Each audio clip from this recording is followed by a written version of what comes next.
जय सिया राम। मैं मनीष एनएस शिक्षा पर आप सबका स्वागत करता हूं।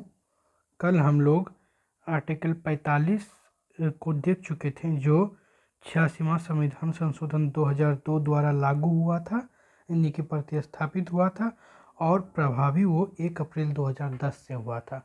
आज हम लोग आर्टिकल 46 से राज्य के नीति निर्देशक तत्व डीपीएसपी को स्टार्ट कर रहे हैं। तो चलिए हम लोग देखते हैं आर्टिकल 46 में अनुसूचित जाति, अनुसूचित जनजाति और अन्य दुर्बल वर्गों के शिक्षा और अर्थ संबंधी हितों की अभिवृद्धि। अर्थ मतलब हो गया आपका आर्थिक हित। तो ये इस शिक्षा और जो है अर्थ संबंधी हित में अभिवृद्धि कौन सा आर्टिकल करेगा? हमारा आर्टिकल 46 करेगा। और किसके लिए? तो अनुसूचित जाति और अनुसूचित जनजाति के लिए।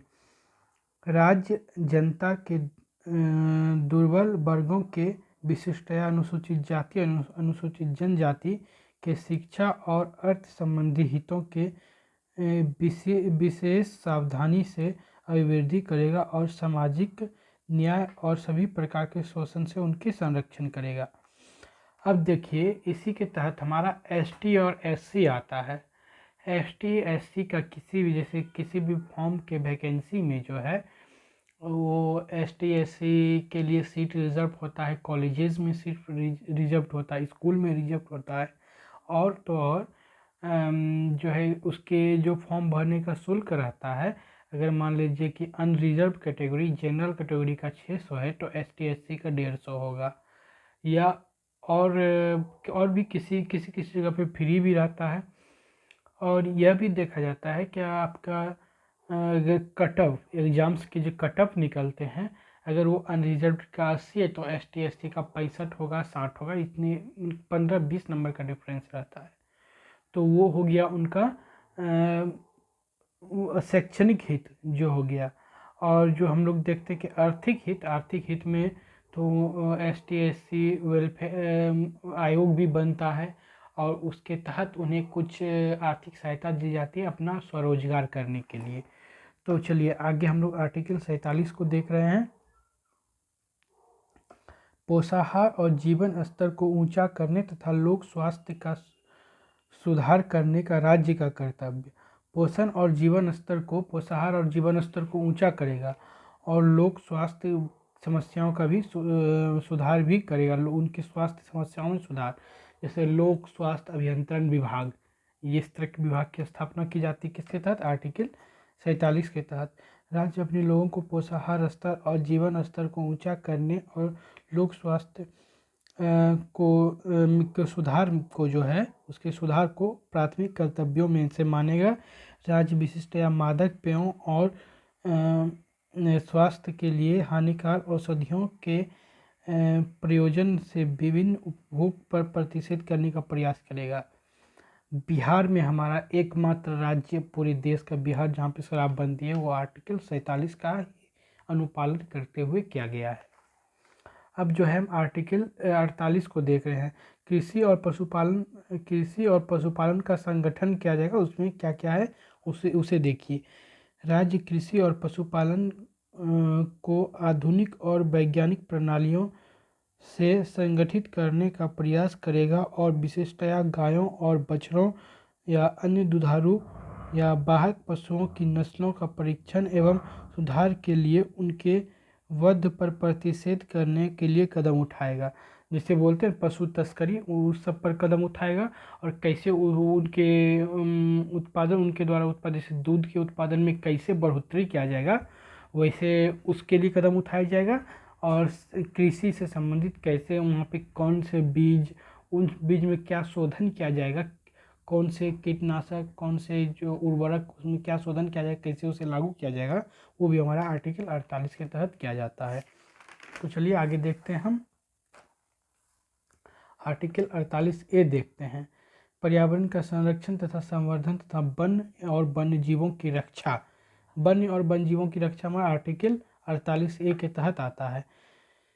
राज्य देश के पर्यावरण के संरक्षण तथा संवर्धन का और वन तथा अन्य जीवों की रक्षा करने का प्रयास करेगा।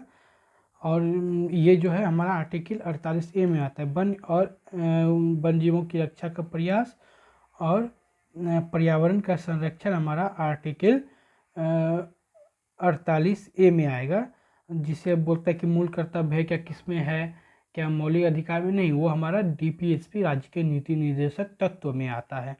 अब देखिए 48A को जो है 42वां संविधान संशोधन 1976 के तहत अंतःस्थापित किया गया या जोड़ा गया। अब हम लोग आर्टिकल 49 को देख रहे हैं। तो राष्ट्रीय महत्व के स्मारकों, स्थानों और वस्तुओं का संरक्षण, ये भी हमारा राज्य के नीति निर्देशक तत्व में ही आता है। जैसे कोई भी राष्ट्रीय महत्व के स्मारक है, स्थान है, उनका संरक्षण और वस्तुओं का संरक्षण भी, जो सरकारी संपत्ति जिसे हम लोग बोलते हैं, इनका संरक्षण हमारा किसके तहत होगा, राष्ट्रीय संपत्ति, सरकारी संपत्ति का आर्टिकल 49 के तहत।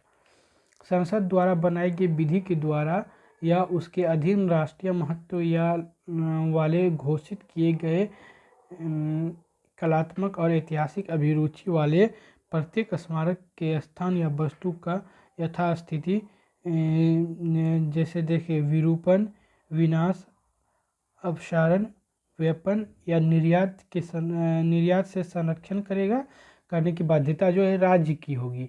ये बाध्यता हमारा किसकी होगी, राज्य की होगी। और जो है राज्य इसके लिए अपने नियम बना सकता है, वहाँ पे जो है अपनी पुलिस बल की तैनाती कर सकता है। जैसे सपोज डैट हम गए, मतलब कि आप लोग में से बहुत लोग जो बिहार से रिलेटेड हैं या अदर स्टेट से भी हैं, तो वो अब राजगीर का एक मैं एग्जांपल सिर्फ दे रहा हूँ, राजगीर का विश्व शांति स्तूप देखने के लिए जरूर गए होंगे। तो वहाँ आप देखेंगे कुछ बॉडी गार्ड्स लोग होते हैं जो पुलिस ड्रेस में वहाँ पे तैनात आते हैं, वो जैसे राष्ट्रीय महत्व की वस्तु है। उसके अलावा किसी आप ऐतिहासिक मंदिर में जाइए, वहाँ पे है, आप किसी जैसे आप देख सकते हैं, बिहार के संदर्भ में ही मैं बता रहा हूँ, आप गांधी मैदान जाइए, वहाँ पे भी आपको कुछ ना कुछ गार्ड मिल जाएंगे घूमते हुए। आप जो है किसी भी महापुरुष के स्मारक पे जाइए, वहाँ भी आपको, जैसे हम लोग आप लोग में से भी बहुत लोग या गए होंगे या जाने वाले होंगे, राजघाट जाइए, वहाँ पे भी आपको मिलेंगे कुछ सुरक्षाकर्मी। तो वो सुरक्षा का दायित्व जो होता है वो राज्य का होता है। तो आगे हम लोग देख रहे हैं कि 49 में कुछ शब्दों को 7वां संविधान संशोधन 1956 द्वारा नए ढंग से प्रतिस्थापित किया गया। कुछ शब्द को जोड़ा गया, कौन कौन सा था, कि बातें का उल्लेख इस रूप से था, संसद द्वारा या विधि द्वारा घोषित राष्ट्रीय महत्व वाले कलात्मक या ऐतिहासिक बाध्यता होगी। देखिए क्या क्या क्या जोड़ा गया कि कौन कौन से स्थान को वहाँ पे संरक्षण दिया जाएगा। तो संसद द्वारा या और विधि द्वारा घोषित राष्ट्रीय महत्व वाले स्थान या कलात्मक स्थान, और इतिहास या उसमें और एक शब्द क्या जोड़ा गया, ऐतिहासिक बाध्यता होगी। ये जो है हमारा 7वां संविधान संशोधन 1956 के द्वारा आर्टिकल 49 में जोड़ा गया। अब जो है आर्टिकल 50 में हम लोग देखते हैं कार्यपालिका से न्यायपालिका का पृथक्करण। बहुत ही इम्पोर्टेंट आर्टिकल 50 में राज्य की लोक सेवाओं में न्यायपालिका को कार्यपालिका से पृथक करने के लिए राज्य कदम उठाएगा। न्यायपालिका से कार्यपालिका को पृथक करने के लिए वो कदम राज्य उठाएगा। अब आर्टिकल 51 में देखते हैं कि राष्ट्रीय शांति और सुरक्षा की अभिवृद्धि, अंतर्राष्ट्रीय शांति और सुरक्षा की अभिवृद्धि आर्टिकल 51 में हमारा दिया गया है। अब राज्य के संदर्भ में हम लोग देखते हैं कौन कौन सा है कि अंतर्राष्ट्रीय शांति और सुरक्षा की अभिवृद्धि का राष्ट्रों के बीच, ये जो राज्य की दायित्व होगा, राष्ट्रों के बीच न्यायसंगत और सम्मानपूर्ण संबंधों बनाए रखने का अधिकार, और संगठित लोगों के एक दूसरे से व्यवहारों में अंतर्राष्ट्रीय विधि और संधि बाध्यताओं के प्रति आदर बढ़ाने का अधिकार, और अंतर्राष्ट्रीय विवादों का मध्यस्थता द्वारा निपटारे के लिए प्रोत्साहन देने का प्रयास क्या करेगा, प्रोत्साहन भी देने का प्रयास को हमारा कौन करेगा, राज्य करेगा। तो एवं प्रकार से ये हम लोग देख रहे हैं, और उसके कार्यक्रम को यहाँ तक हम लोग देख चुके। क्या 51 तक की आर्टिकल से संबंधित राज्य के नीति निर्देशक तत्व में कौन कौन सी बातों को कहा गया है, कौन कौन सी बातों को जोड़ा गया है, और कब जोड़ा गया है, किस संविधान संशोधन के द्वारा जोड़ा गया है। अब जो है यहाँ तक हम लोग रखते हैं, और राज्य के नीति निर्देशक तत्व के वर्गीकरण से हम लोग कल पढ़ेंगे, और कल चैप्टर्स के रिवीजन का सीरीज भी स्टार्ट होगा। तो धन्यवाद। आप सब अपना सहयोग बनाए रखें और अपने सफलता के मार्ग पर अग्रसर रहें। सबको सफलता मिले ऐसी शुभकामना है, और मुझे भी सहयोग करते रहें। पुनः आप सबको जय सिया राम, जय हिंद।